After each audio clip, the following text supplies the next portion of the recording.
One thing that is interesting is our pupils. And we think of our pupils as just being a hole, right? That lets light in and all that good stuff. But the pupils actually are very connected to the nervous system. And of course, pupil size is largely related to the amount of light, but it is also related to emotion. When you're looking at someone you love, your pupils get bigger. Yeah, I've heard that. Likewise, when you're looking at something that is absolutely horrendous, your pupils get bigger. Hmm. Right. So the pupils have a lot to do with our nervous system as well and are controlled by the nervous system, not just by light, but by emotion and by what's going on in that central nervous system.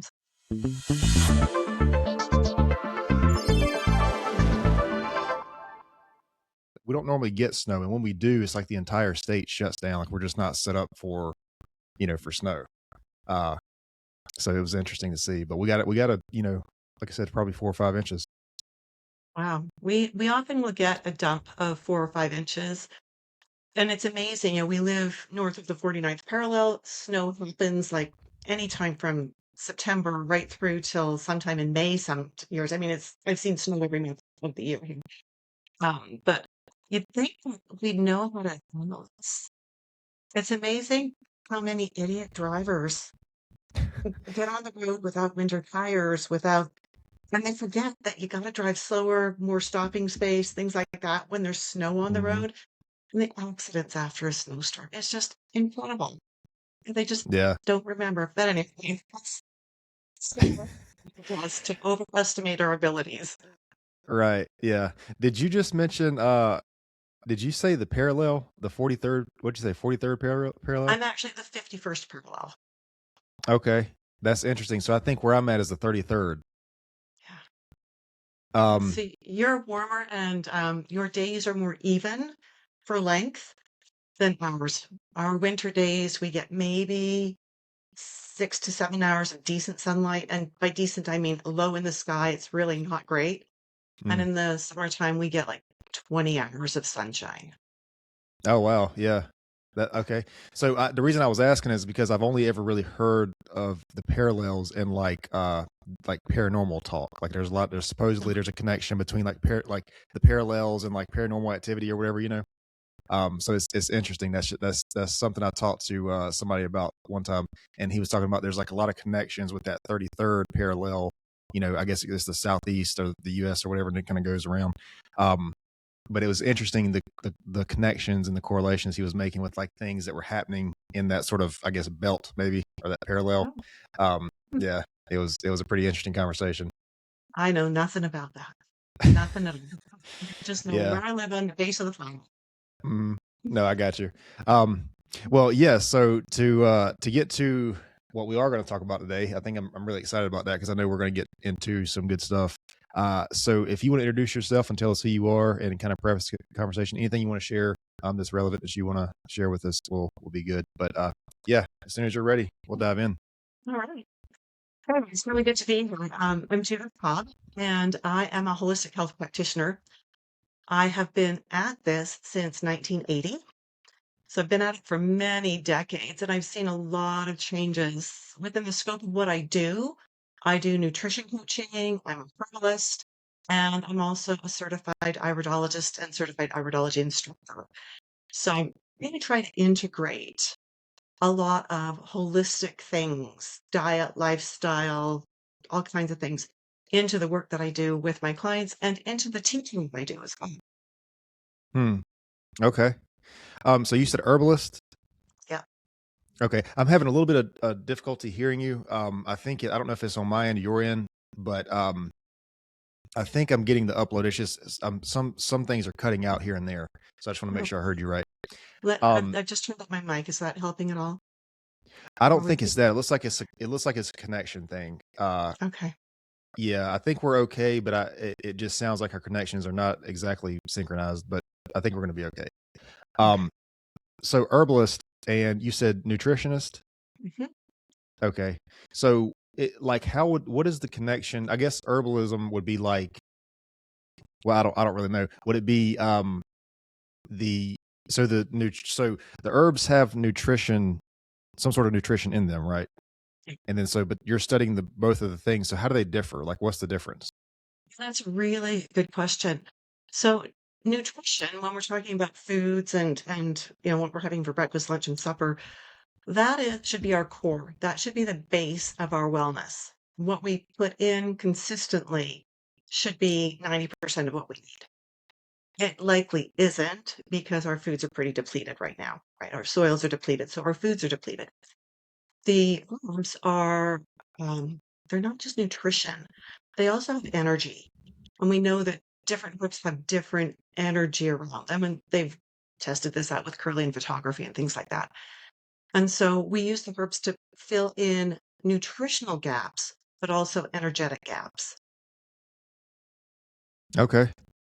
What's crazy is I feel like there's like nutrition. It sounds like it's such a basic, necessity that we need to understand, but it's almost like there's very little talk of it, or maybe it doesn't get the talk that it needs. Maybe it doesn't get the attention that it needs. At least I don't think.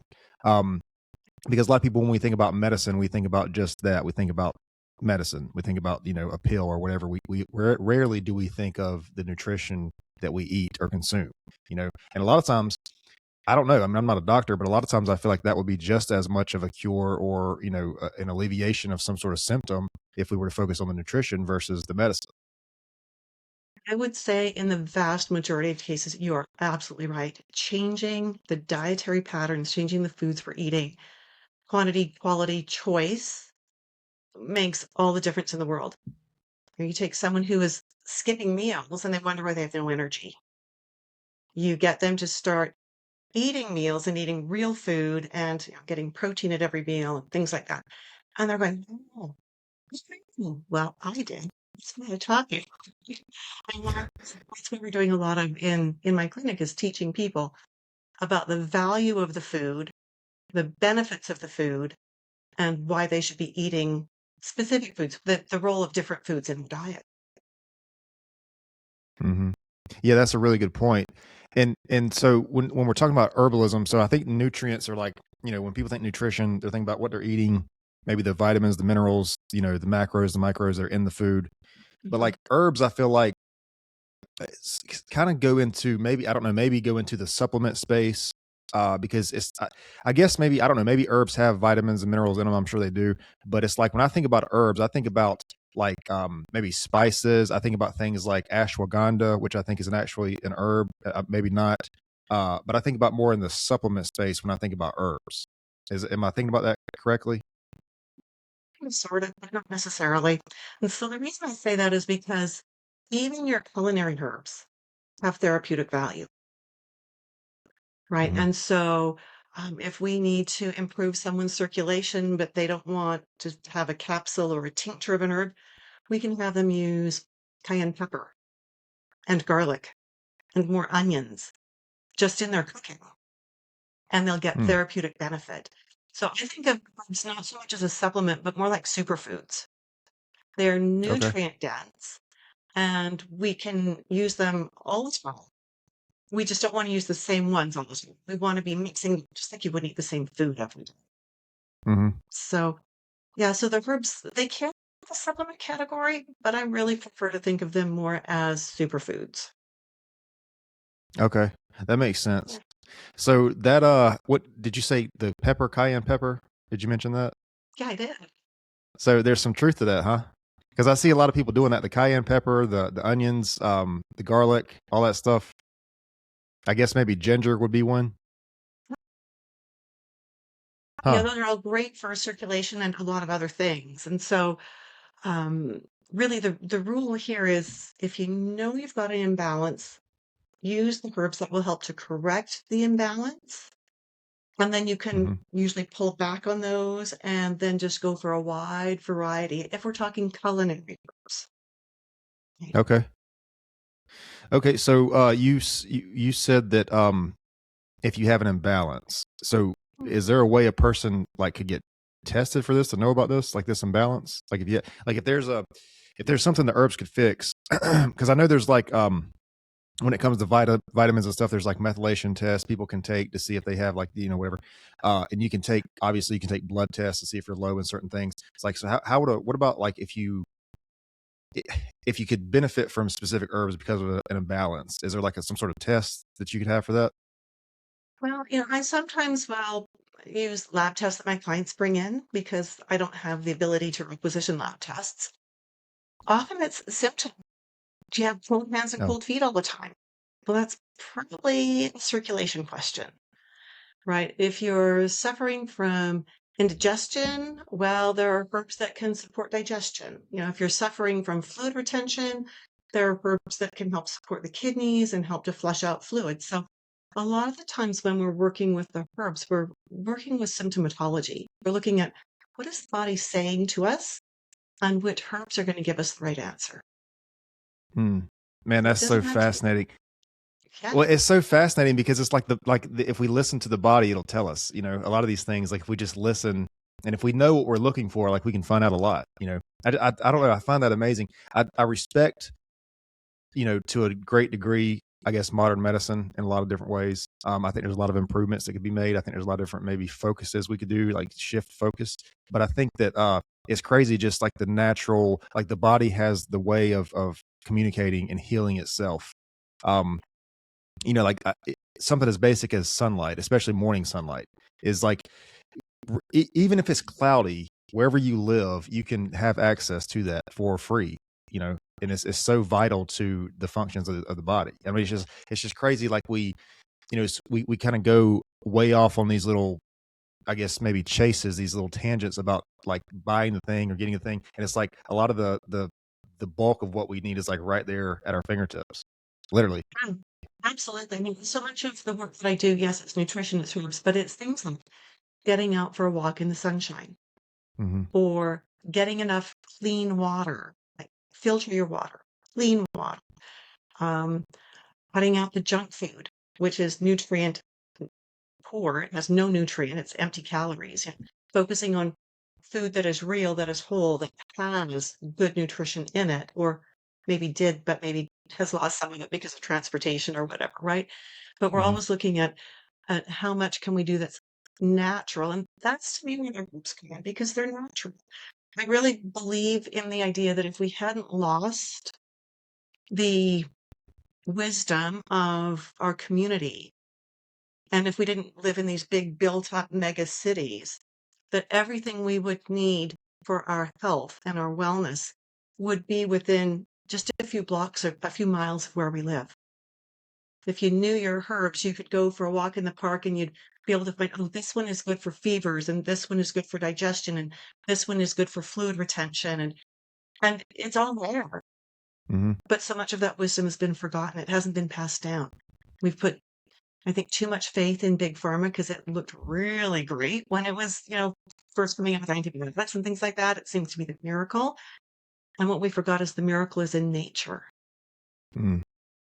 Yeah. Well, even like, I don't know if you get into this or not. I don't know if this is considered like an herb. But it's like dandelions. Like I've heard a lot about dandelions recently. And, for my entire life, when I was a kid or whatever, it's like dandelions were like a nuisance. They were like a weed, you just didn't want a dandelion around. But apparently it's very beneficial if you, I guess what, if you process them correctly, you got to boil them or whatever it is. But it's like they're so beneficial apparently. It's even simpler than that. I do live in a city, and so we don't have huge lots, but we have dandelions. And I have forbidden my family to do anything nasty to our lawn. No chemicals allowed for the last 25 years. When I go out in the springtime, and I'll pick the dandelion leaves and I'll throw those into our salads. Mm, Great for the liver, great for the blood. We don't drink coffee. The dandelion root has health benefits, and if you wash the root and dehydrate it and then grind it, it becomes a coffee substitute. It mm, tastes similar to coffee, I understand. The blossoms can also be used. You can dehydrate them or even use them fresh in all kinds of baking and cooking. And so there's the whole dandelion is beneficial, and there's nutrition in the whole plant. Really, a herb is just a plant. That's all it is. It's just a plant. And virtually every weed that's out there is a medicinal herb. I don't know if you've got these where you live, but here our city has its list of noxious weeds. And these are weeds that if the bylaws officers, you're driving around and they see that your yard has a lot of these weeds, they make you pull them out. Well, Mm. during the pandemic, my mom, who lived in a small town at the time, said the local bylaws officer, whatever, was driving around and she had lots of oxeye daisy in her yard, and he helped her pull those out.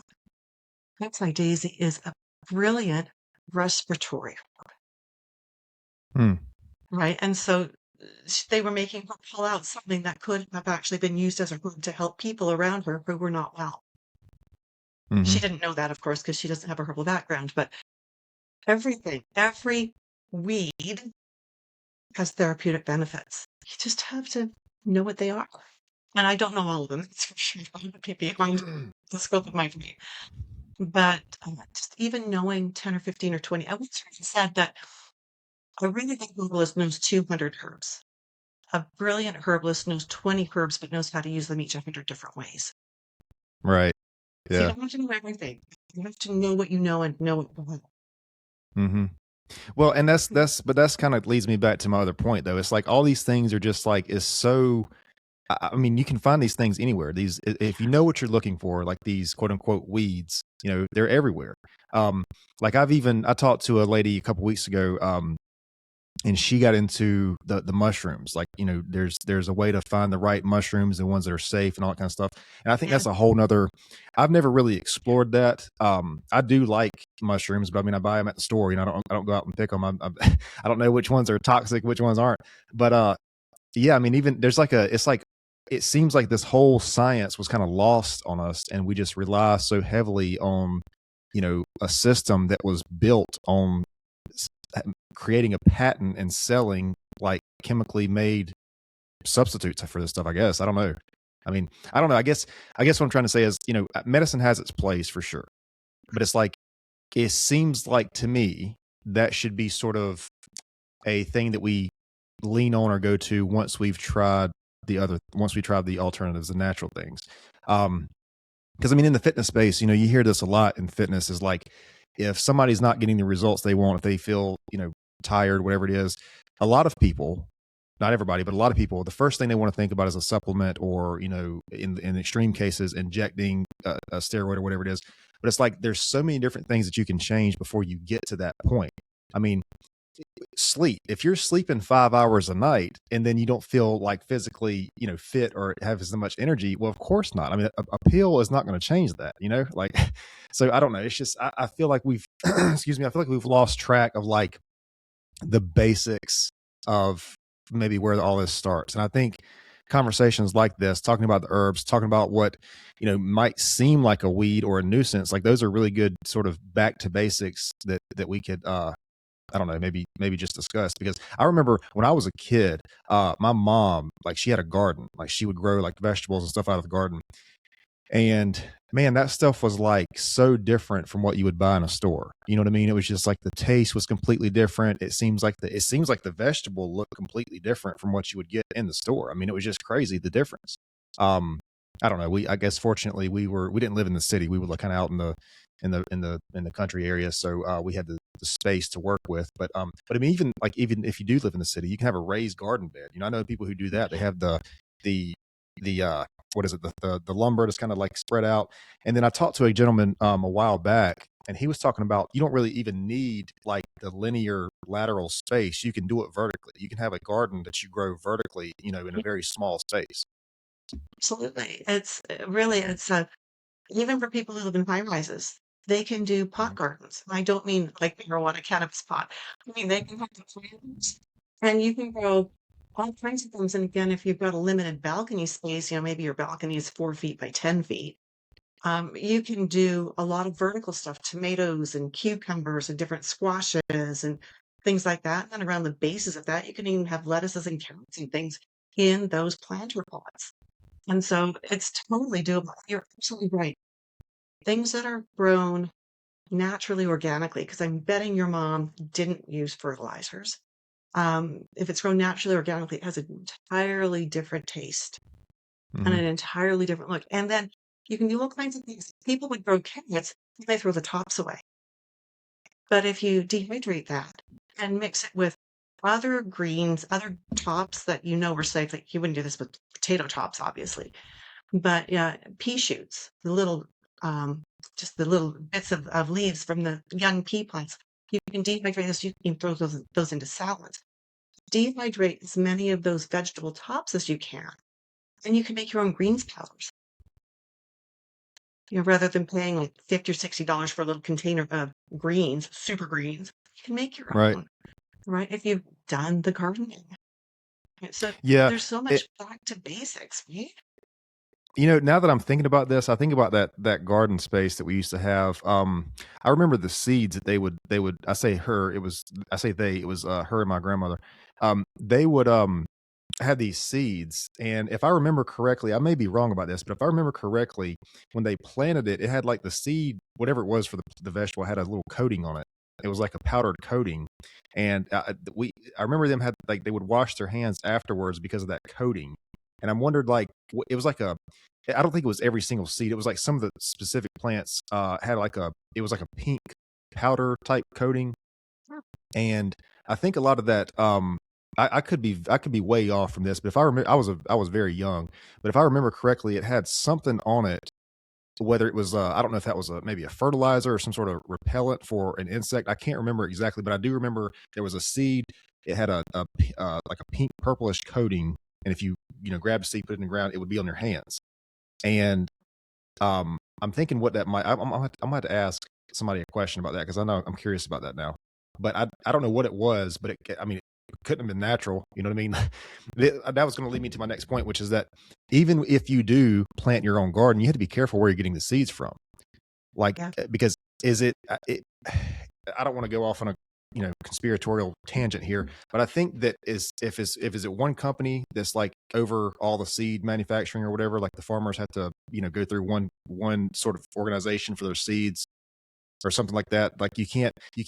Maybe I think for it's some things in the States, particularly things that have been um, hybridized, like canola, for instance, right? But for garden seeds, there's a lot of different producers and providers for those. let me see is I want to make sure I'm being accurate here. I'm going to put so Grok is the AI that I use, and it's usually pretty accurate. Is it illegal to harvest seeds? Um, why is this thing? Yeah, I don't know, man. I think the farmers they have to Yeah. do something with their seeds. Let me And see. it I'm about to depends. find I out. know that there have been lawsuits. I'm not sure which big company it was, so I won't mention a name, but a company that holds the patent on canola was going around, and here in Canada, anyways, they were suing farmers that had canola growing on their fields, even though those farmers had never purchased canola seed. And it was Hmm. seed that had blown over from neighbors. And this company did not want, they were saying, if you are growing canola, then you have to pay us for that because it's our seed. We hold the patents on that. Now, for garden seeds, that was quite different. I mean, here in Canada, we have a lot of smaller seed companies that are doing um, different things, as in they're doing organic seeds and they're growing their own stuff and collecting those seeds. And you know what? Once you started growing your own vegetables, if you know how to do that, and even your own flowers, if you're doing flowers and herbs and things like that, you can collect your own seeds from Hmm. year to year and use your own seeds. So you know exactly where they've come from, exactly where they're going. Can you see this right here? You can.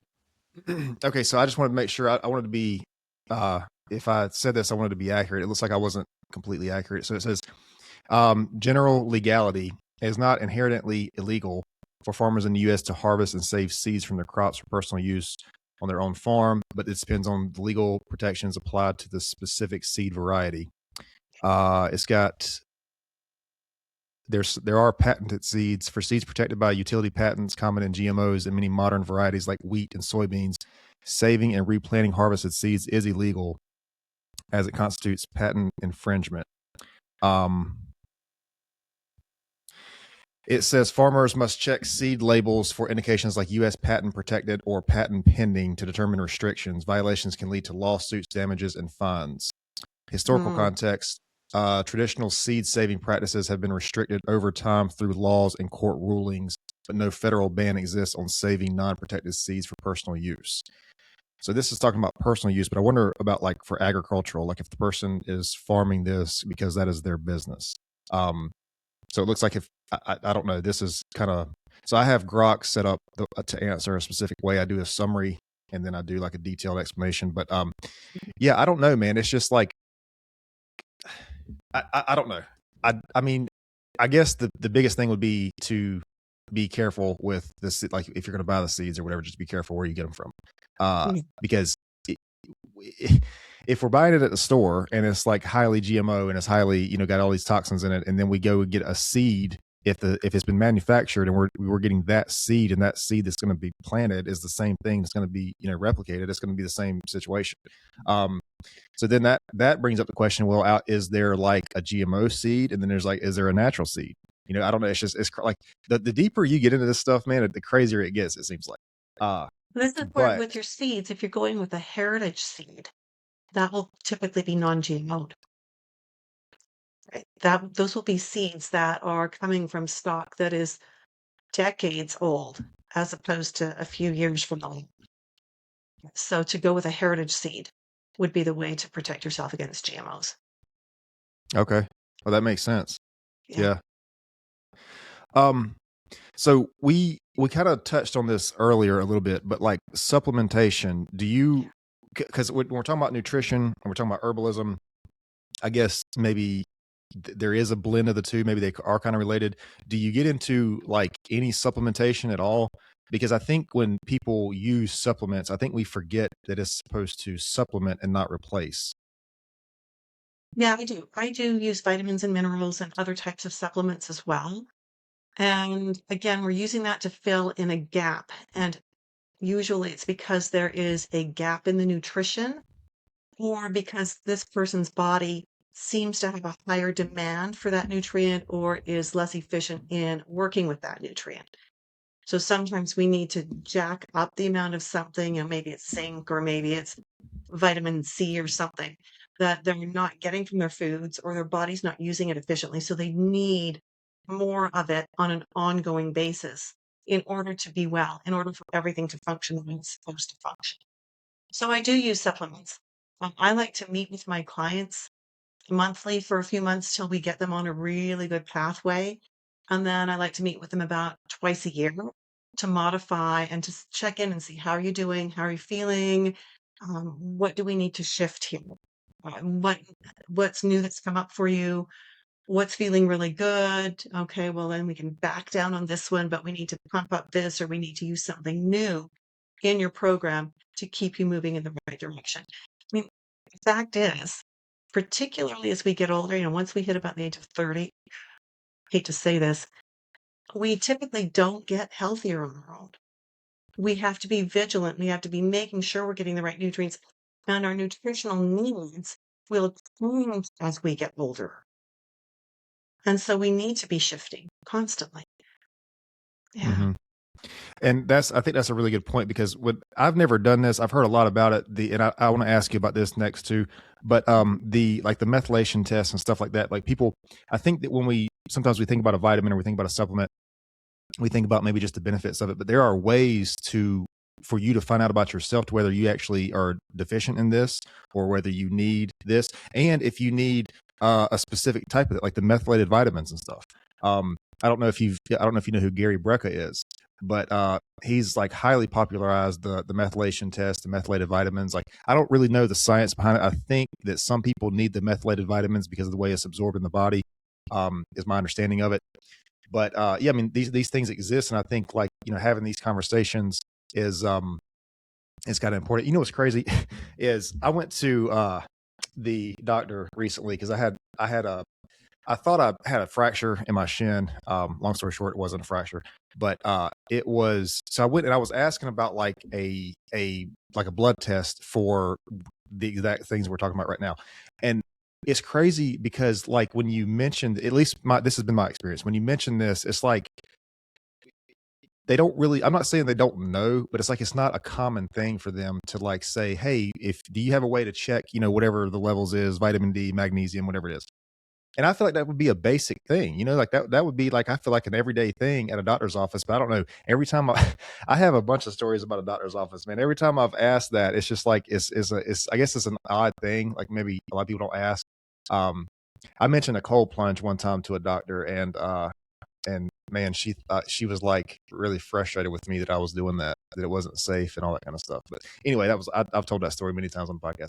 Um, I want to shift gears just for a minute to iridology, Yeah, because like yeah. when we talked first, man, this was the first time I've ever heard of this, and I was like fascinated because I feel like the eyes, I guess the iris is so unique to a person. I mean, it's my understanding is it can be used like a fingerprint. You see, I don't know if these things are actually like used commonly, but like the scans of I guess the iris, it's like it works kind of like a fingerprint because it's so unique, right?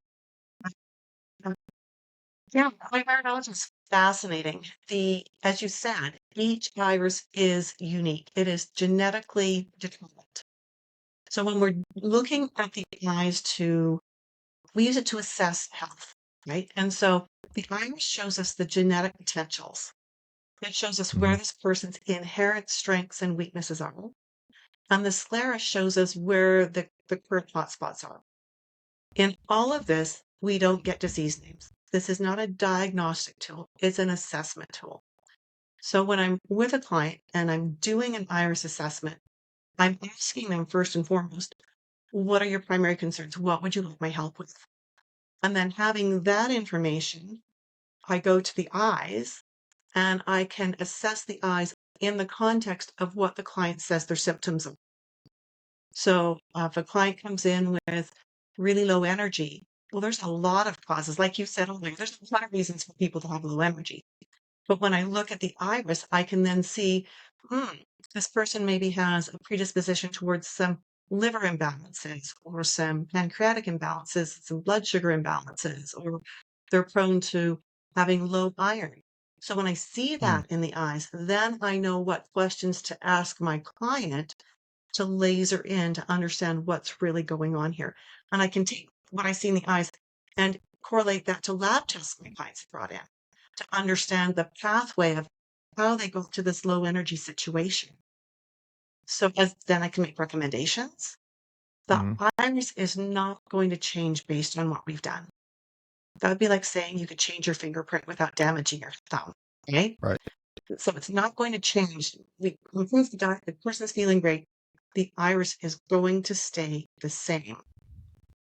I'm going to qualify that because the iris continues to mature as we age. And so we will sometimes see extra, we call them freckles, extra freckles of pigment coming up or becoming obvious in the iris, but we will never see those freckles disappear. They'll always be there as a reminder of imbalances or predispositions that the body was genetically programmed to have.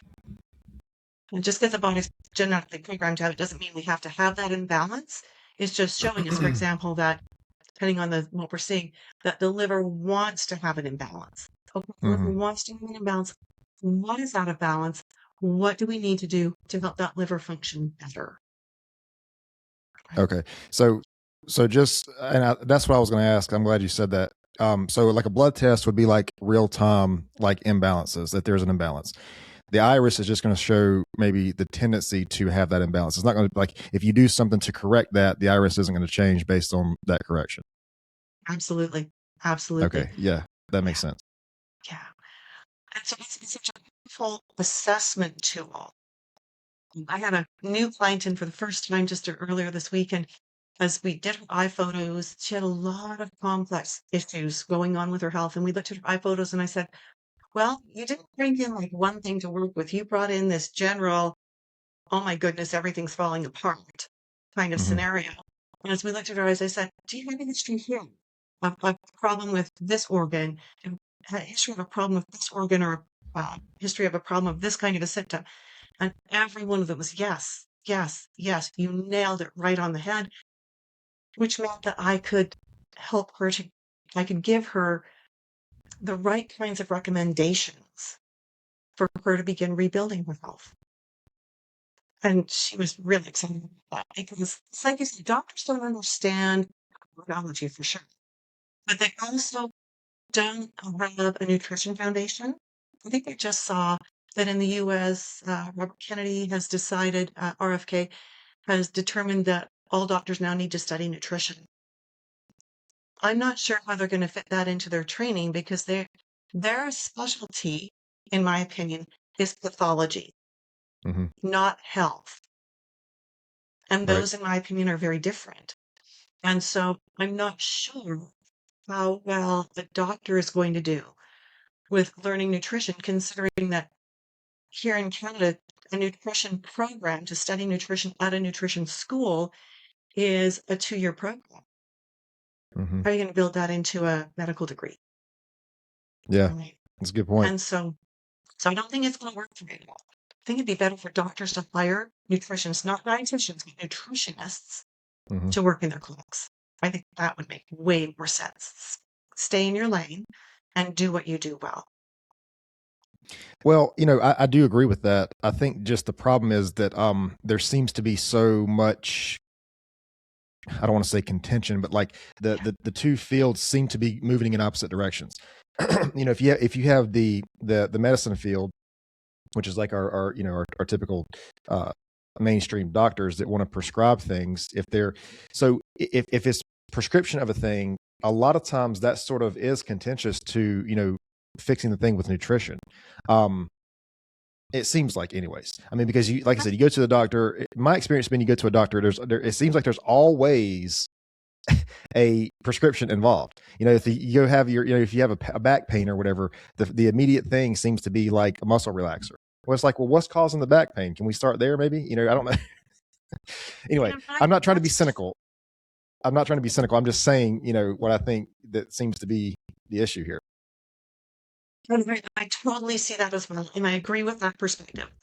I also have seen it in all these 40 odd years that I've been at this, that when a drug well placed and judiciously used can buy us time to find better answers. Right. Yep.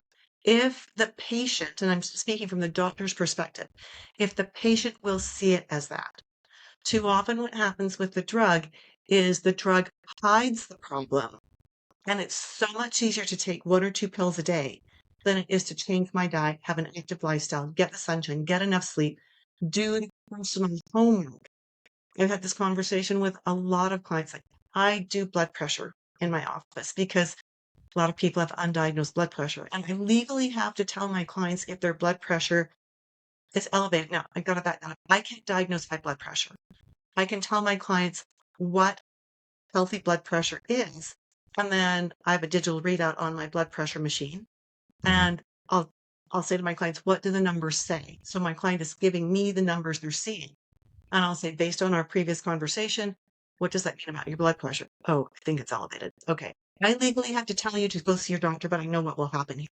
And they go, well, so you'll go to your doctor. Your doctor's going to see your blood pressure's high.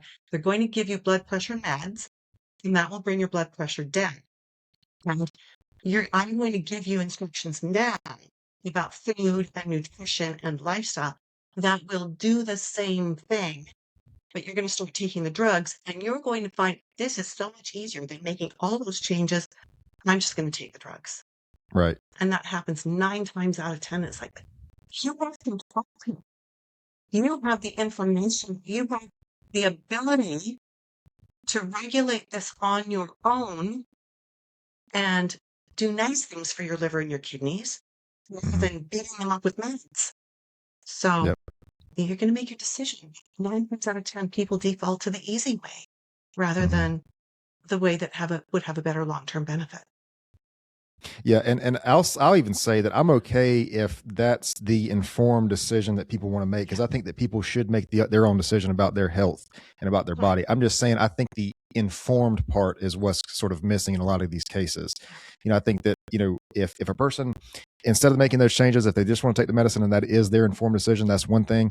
But I think that them maybe thinking that is the only option is a whole separate conversation, and so I think I just wish that more conversations like this would sort of reach more places so that people did know that they did have a choice. Now and I'm kind of way out of my lane right here, and I understand that. I think that maybe sometimes, whether it's some sort of health issue or whatever it might be, maybe the medicine is a better choice than whatever. I don't know. I'm not educated in that space. I don't know. I'm just saying that I think that what discourages me is that, like I said, people feel like a lot of times that is their only option. And I can't. I'm not a doctor. I can't tell somebody they should do this or that or try something, whatever. But I'm just saying the informed part is what I'm sort of emphasizing. So I want to go back to what you were talking about with the iris, though. So this thing is like so unique. It's like it's like a fingerprint. It's so unique. Now I don't know if you can tell like these tendencies towards certain things from a fingerprint. I'm not sure if that exists or not. But the fact that you can tell it from the iris is just like so. It's so fascinating to me. I think when we were talking originally, you mentioned even like fertility. Like you can see fertility from the iris. Is that right? Like I can't fertility, see maybe. fertility. I cannot see fertility, but if I am working with a client, particularly a female client, and Mhm, she has fertility issues, I can mhm. often look at her eyes and understand why she has that fertility issue. Okay. And sometimes it's a methylation issue. We can see the increased risk of being a poor methylator in the iris. We can see the tendency to organ weakness, so maybe ovarian weakness in the iris. We can see weakness is maybe the wrong word. Imbalance would be a better word. So we can see if the liver has a tendency towards imbalance. Liver has a huge role when it comes to fertility and hormone balance and things like that. So Hmm. I can usually look at the eyes and the irides and see where the tendency for the infertility is coming from. Yeah, that's so interesting. What about like tendencies towards certain mental health like conditions? Yes and no. Again, not that we can say you have schizophrenia or you Right. have whatever, but we can look and see people who, if someone is more prone to being a sympathetic nervous system responder or a parasympathetic responder. And typically, when people are more sympathetic responders, so the sympathetic nervous system kicks in, that's your fight, flight, freeze, fawn, right? That's the deer in the headlights thing. When we Mhm. see that, then we know that this person likely doesn't handle their B vitamins, vitamin C, calcium, or magnesium well. Those are nutrients that feed the nervous system. And when I see those tendencies, I know that I'm speaking with someone who has a predisposition towards depression, anxiety, even things like ADHD, ADD. And so when I see that, then I'm going to ask some questions about it. Is there a personal or family history of these kinds of mental health concerns? Okay. Because Yeah. remember, the eyes are our information that's passed down from 3 to 4 generations. Right. And so it's not just my own history I'm concerned about. I'm concerned about my parents, my grandparents, my great grandparents, and what they've given. Right. So Wow. that's the So you can perspective of see. personal and family history. So in the iris, you can see sort of that history, that medical family history, is what you're saying. A little bit, a little bit. That's why we always ask about the history. Is there a personal or family history of something in this category? Like if I see some kind of the eye has a map. If you're familiar with reflexology, you know the feet have a map and different organs show up in different places on the feet and in the hands actually. And Hmm. so the eyes have a map.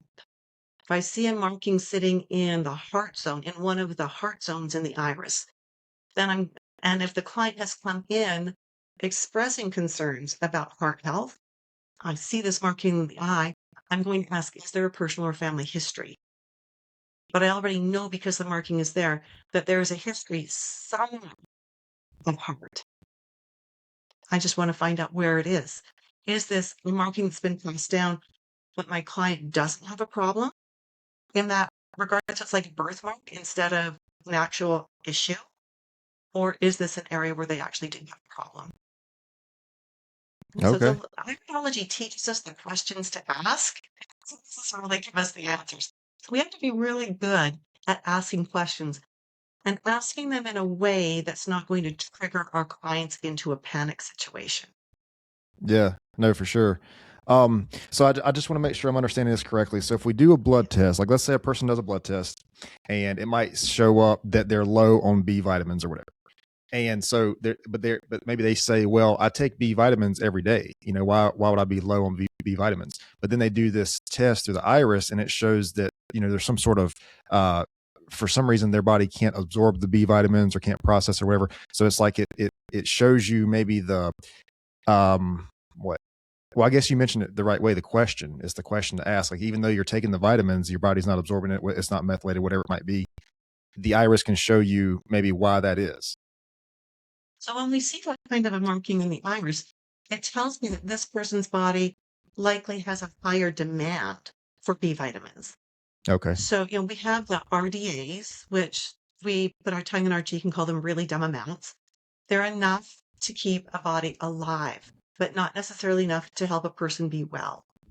Hmm. And while we have sort of an average amount of B vitamins that everybody probably needs, some people burn through them much more quickly, particularly if they are sympathetic responders. If they're always, I describe it as being, if they're always on the edge, always on high alert, waiting for the next crisis to happen, so always heightened, their nervous system is demanding a lot more B vitamins. And that's what shows up in the eye, that they live in that heightened position all the time. So they're going to need more B vitamins than someone who is more laid back and relaxed and whatever, let it happen. These people that are on edge need more B vitamins. And then if we see in the eyes that they have that tendency to be a very poor methylator, but we're giving them an unmethylated B vitamin, they're not going to get the benefit of those Bs at all. So we Hmm. need to make sure they're getting the methylated Bs in that slightly probably elevated amount to help them manage their stress and feel more calm and more relaxed all the time. Okay. Well, first of all, that's a really good point. Second, I didn't know that about B vitamins. I didn't know that the what would that be? The I guess the sympathetic nervous system. There was a connection there between that and the B vitamins. Like I didn't realize that. I guess what we're saying is a person that is in that sort of, I don't want to say stress, but that maybe high stress state could potentially need more B vitamins. Oh yeah, absolutely. I Huh. mean, you've met people like that. We all have. There are people that when you meet them, they just feel placid and calm. They're just in control. Everything's good.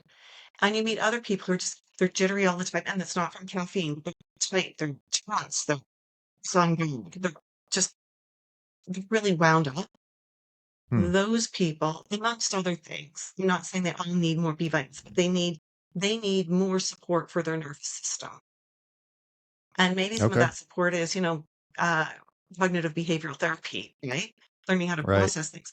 But a good part of it will be the nutritional support so their nervous system can handle all the stimuli around them. Okay. I guess that makes sense because it's like I don't know if you've ever seen those supplements or whatever they are that's supposed to like increase focus or energy. They'll have, I don't know if it's B12, they'll have like 20,000% of the daily value of B12 or one of the maybe it's B6, I don't know, but one of the B vitamins, they'll have like an insane amount, Yeah. per the daily value limit, but they'll have a lot of B something, I think it's 12 in there in those like focus supplements. Yeah. And they often have caffeine, Hmm. Yeah. which is interesting because often people who are jittery also have adrenal glands that have kind of been spent. And the caffeine pushes the adrenal glands to a more normal functioning level, kind of makes them sit up and pay attention until the caffeine is burned out. And then those adrenals Hmm. fall back into their tired state again. And so that's why so many of them are loaded with caffeine. It's to give that artificial boost to the adrenal glands. Makes sense. Yeah. Man, I love coffee. I don't really drink caffeine outside of that, but I do like coffee. Um, but it's that's such an interesting rabbit hole because it's like if you habitually drink coffee, it's obviously it's one of those things that it kind of, I don't know, it's the effects are diluted like over time. A couple weeks ago, I went like a whole day or whatever it was without coffee, and like I didn't feel like I did everything else the same way. Like I worked out, I did the sunlight, the whole thing, but it's like I could feel the absence of that caffeine. It was just like such a crazy. I don't know. It's interesting to like have that every day, and then you like cut back from it, which I did. That's one of the reasons I did it, was to dial back like what I was how much I was drinking coffee. But I don't know. Anyway, it's just caffeine's like it's crazy because a couple maybe a year ago or so, I stopped drinking it like at past 2 p.m. Mhm. Because even with like teas and stuff later into the evening, I mean that I don't think people realize that close to bed it can really affect your sleep, specifically the architecture of your sleep. But anyway, caffeine's like a whole interesting thing. It's like the adenosine buildup and how it blocks. It doesn't really energize you. It just helps the block the adenosine until it wears off, and then the adenosine comes back, in the afternoon. Um, I don't know if you know who Andrew Huberman is. He's a Heard the neuroscientist. name. Yeah, so I learned from him that for a lot of people, if you wait 90 minutes after you wake up to drink caffeine, you won't have that afternoon crash because it lets the cortisol build naturally. I think the way it works is it helps the cortisol balance out the adenosine buildup, and then you drink coffee. But most of us can't wait 90 minutes after we wake up to drink our coffee. But I wanted to ask you before we close, so let me see, because I was going to ask you something earlier when we were talking about what we were just talking about, and I forgot. But why would a person go to somebody who does iridology? Like, what would be? I mean, what are they experiencing something? Are they trying to just curious about themselves? Is there something they're having an issue with? Like, what would be a reason a person would go to someone like this to get this sort of assessment or this test? Lots of reasons. Certainly it can be that they've heard about it, they're curious, they want to see what their body says. Hmm. And it kind of doesn't work quite like that. Oftentimes they've been the gamut of the medical world. They've done the drugs, they've done what the doctor has said, and they're still not where they want to be with their health. And they're thinking, okay, if that end of science hasn't worked, I wonder if there's something in the holistic world that would work. Most of the people who come to me, a few of them know about iridology and they want that incorporated. I incorporate it into every session, anyways. Most of them are looking for the herbal nutrition side, right? So they're looking for a holistic way of approaching things. And when we throw in the iridology, and I have a special camera where I take really up close photos of the eyes. I put their eye photos up on a large computer screen and I can show them the exact things that I'm seeing and explain what it means and ask them questions related to that marking and tie their symptoms to it. It gives them clarity when they see that. So they're really coming in because they're not getting the results they want from whatever else they're doing. And they want to know if there's a holistic way to deal with this. And I tie the iridology in as a way of reinforcing. We don't so often when we go to the doctor and we have labs done, the doctors just tell us what the answers are in the labs. They don't tell us what it really means. Right. They don't explain the pathways. When I do the iridology, I can explain the pathways to my clients in terms they understand. And that resonates with them. And it gives them the information they need to really buckle down and do the homework, right? Okay. So if I have information without an explanation of the why, the how, so what? We've got it in our heads, but it's not going to change our lives. But Mhm. understanding the what and the why and the how tends to land deeper and more solidly to help us want to make the changes. Yeah, I'll tell my clients, it's took you decades to get into this mess. You're not getting out of it overnight. But hopefully over the next 6 weeks or 8 weeks or 12 weeks, we're going to see incremental improvements.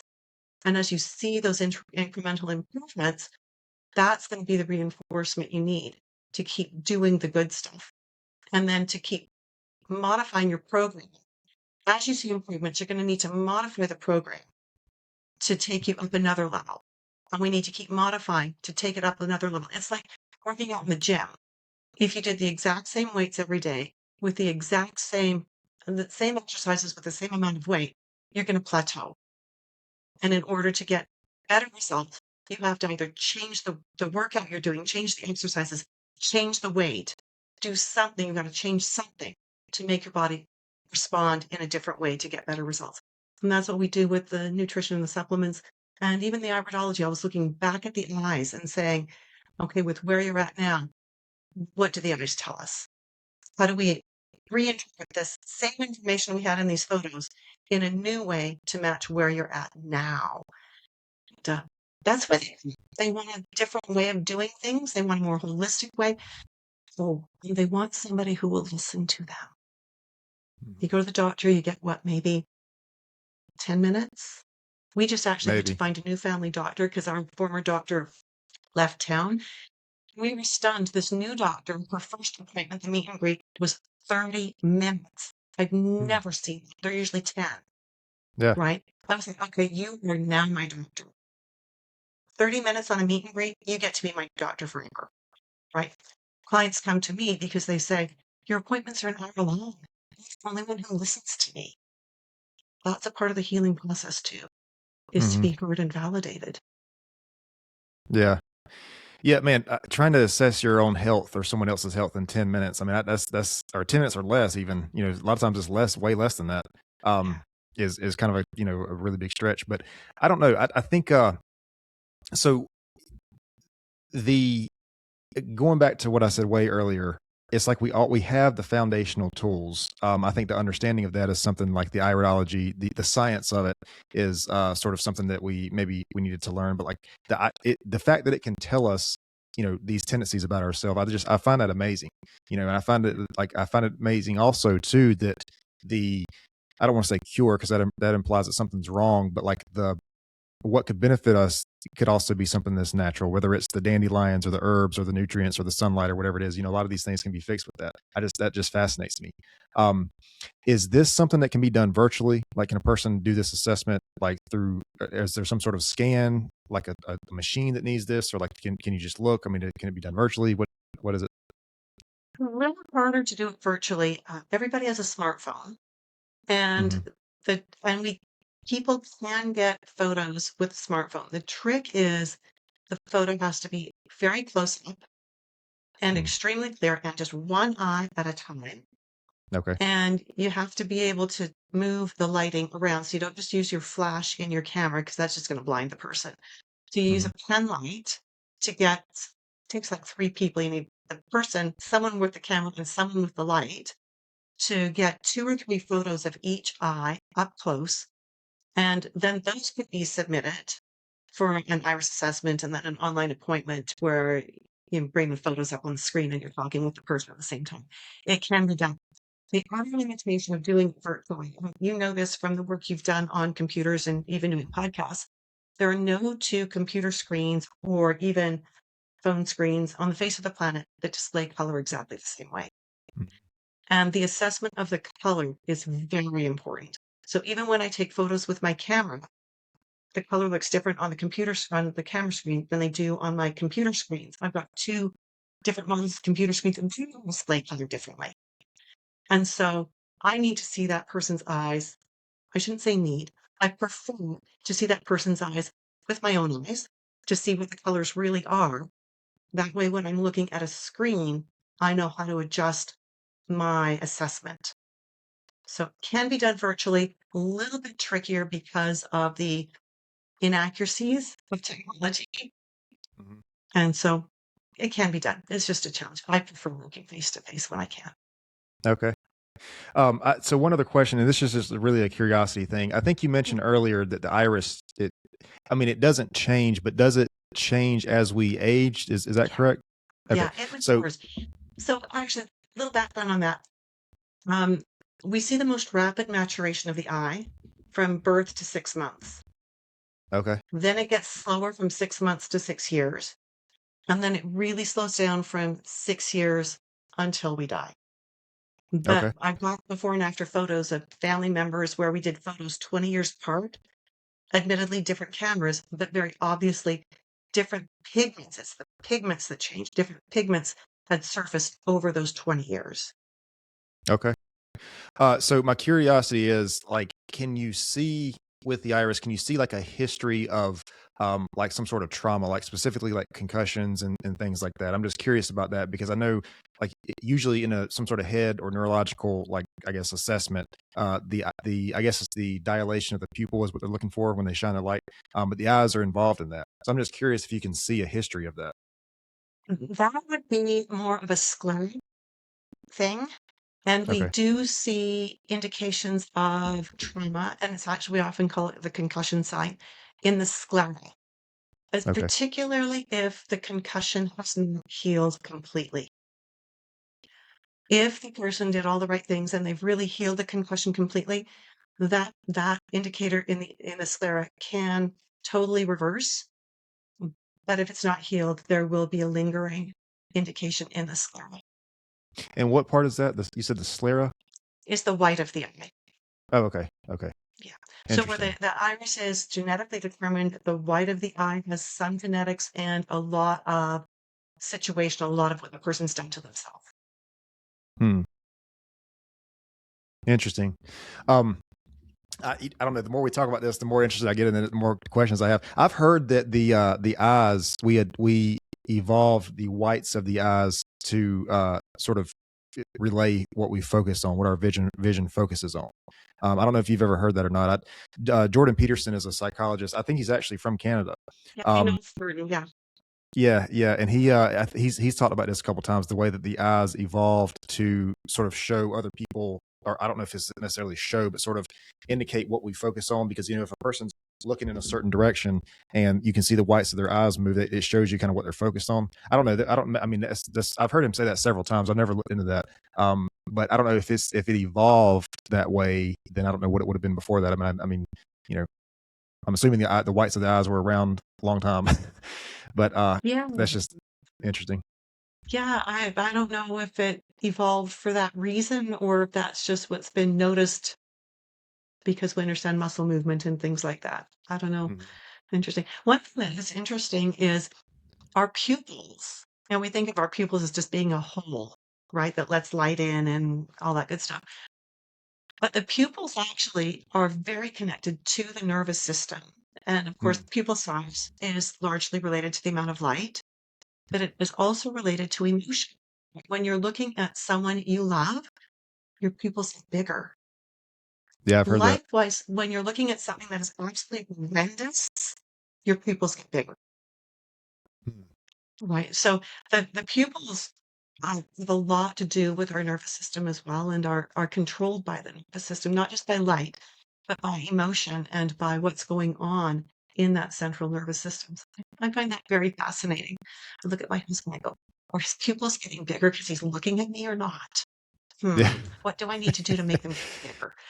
Right. Yeah. No, I mean, it really is interesting though. I mean, there's a lot of like, so we talked about Andrew Huberman earlier and he talked about, he said before that the eyes are essentially just parts of the brain. They're outside, the skull. They're so connected to everything. I mean, it's just crazy that everything that we can, I guess, know and now after this conversation, understand about ourselves through the eyes. I mean, it's really fascinating. Cause I don't know, outside of a blood test or something like that, if there's any other part of the body that will tell you that information, like the fingertips, or you mentioned what did you say? Reflexology was that what it was of the feet and everything? Like I've heard that before, but I don't think that's going to tell you anything near like what we're talking about with this. Um, so I mean, it's just Reflexology interesting. will reflexology will tell you if there's an imbalance in that area right now, but it's not going to let you really look at has this been passed down or is this something you've earned on your own? Right. So, and I think reflexology is great as an energy balancer as well. It's great. You're right. The eyes they have so much information. We just have to know how to ask the right questions about them. Hmm. Yeah, for sure. It's been great talking to you today. I do have one last question, which is kind of something I ask everybody before we close. If you could share one of the most important lessons you've ever learned, it can be from your career, your personal life, if you're comfortable sharing it. The name of the podcast is the Pure Wisdom Podcast. It just kind of fits with Yeah. the theme of wisdom. So, what do you think? What's one of the most important lessons you've ever learned? Well, I have been around the block a time or two here, so a lot of lessons learned. Probably the biggest one, and this was one that took me many decades to learn, is that I don't have to do it all myself. Hmm. If I'm struggling with something, if there's something I don't know, I don't have to do it by myself. They're out there somewhere. There's always somebody that knows what I need to know, who is willing to help, and who all I need to do is get out of my protective bubble and ask. Maybe the first 5 people will say, no, can't help you. But somewhere there is always someone who is willing to step up to the plate and offer that assistance, that information, whatever it is. We don't have to be a lone wolf. There's always someone, a community or a person who is there to help us. Mm. I think that's a really good point, man. Because that, that the weight of that loneliness is for a lot of people is very heavy. Yeah. And I think that's one thing I do appreciate about social media and what it's sort of become is that, you can find someone with similar beliefs or interests to you, regardless of what those might be. I mean, I think that a lot of times the one of the examples I always use is entrepreneurship. There's a lot of people who are in that space who want to start a business and maybe somebody next to them doesn't agree with it or whatever. But there's people online in these Facebook groups, whatever it might be, who share these similar interests that you can learn from. So I do appreciate that, and I appreciate the you sharing that. Do you have a website or social media or anything that you want to share while you're here that people can connect with you? Probably for people who are interested in learning more about iridology, that would be my website, iridology.education. If they're more interested in health in general, that would be cobblestonehealth.com. Those would be the websites to go to. You can find me on LinkedIn and Instagram and all those places. They're all connected to my website as well. So probably the websites are the quickest and easiest way to get in touch with me or to learn more. Okay. And if you send me some links, I'll put those in the description too, so people can find them Okay, there. I can do Um, that for you. but it's been a great conversation with you today. It's been very informative. I'm gonna go read up on this and I don't know, study this some more because it's just so fascinating that the eyes tell us like this. You know what I mean? That we can find out all this stuff, and that again, that we can fix a lot of these things with things that are around us that we're not even aware of, the dandelions or the vitamins or whatever it might be. Yeah. Even with the things that can't be fixed that way, even knowing that through the eyes, I think is just fascinating. Well, and I think that there is never a situation that can't be at least somewhat improved through holistic means. Hmm. Certainly, we might need at times to rely on medical help as well. Like when I broke my arm 2 years ago, or 5 years ago, I didn't want a herbalist. I wanted the doctor who could do the surgery to rebuild my arm. Right? I Right. mean, seriously. And after the surgery, I did all the holistic things to help it heal better. Right? So we do need to have that balance, but there's always room for improvement. There's nobody who has the perfect diet, the perfect lifestyle, the perfect wellness practices. There's always room to tweak something a little bit to take us one notch higher. And it doesn't need to be a major change. I like the concept of the 1% change, just 1%. That's going to have an impact somewhere along the way. Hmm. Yeah. No, for sure. I agree. I'm gonna let you get out of here. Before you do, I need to talk to you about the upload. But I do Okay. appreciate it. It's been a really good conversation with you today. Yeah. I'm gonna stop the video. Okay. But it's been great talking to you. Well, great. It has been fun. Thank you. Hey guys, I appreciate everybody tuning in today. If you enjoyed this podcast or enjoyed this episode, you can find more at Pure Wisdom Podcast. This is on Facebook, Instagram, YouTube, TikTok, Rumble, Spotify, Amazon Music, and Apple and Google Podcasts. There you can subscribe, like, and share and interact with all of our content. Again, we appreciate it, and we will see you next time.